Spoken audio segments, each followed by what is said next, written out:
The subject of today for me was why I recommend a low-fat diet, and the answer is that's because that's what nature designed. It wasn't my design. I didn't do it. It was done, somewhere since 400 million years ago. It was done in the sense that nature built her plants on sugar. The reason the plants were built on sugar is because you can make sugar from basic elements, from water from the ground and carbon dioxide from the air, and you just add a little sunshine, but you got sugar.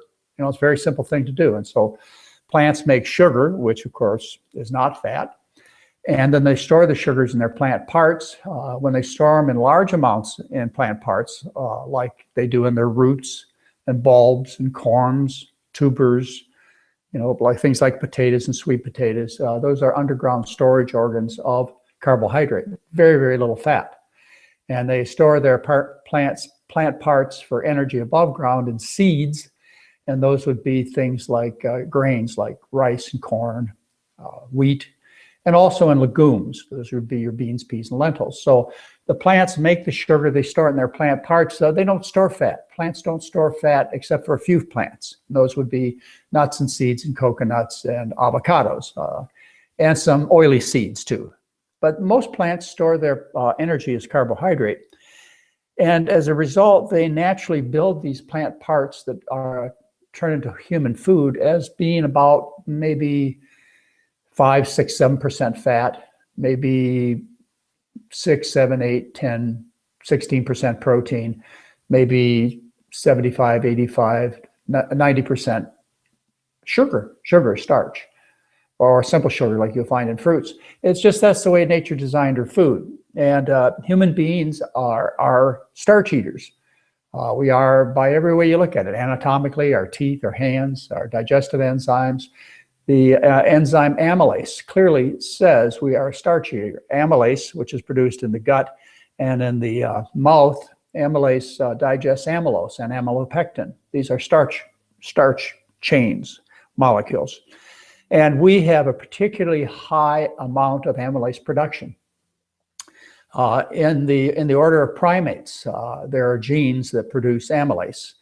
And non-starch eating primates like gorillas and chimpanzees, they only have 2 copies of the amylase producing gene.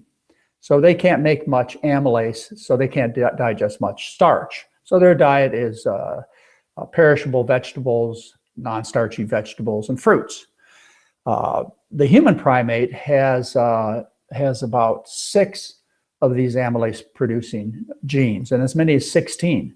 So we're real good at digesting starch, which allowed us to leave the equator and travel throughout the world. If we could not digest starch, then we'd be stuck at the equator eating fruits, and fruits are there all year long. But because we can digest these plant parts known as starch, we can leave the equator. Fall and winter come, we just dig under the ground and we pull up roots and bulbs and corms and tubers and all kinds of things we pull up from under the ground, and we kind of feed our families in the winter and the spring until the new food comes back.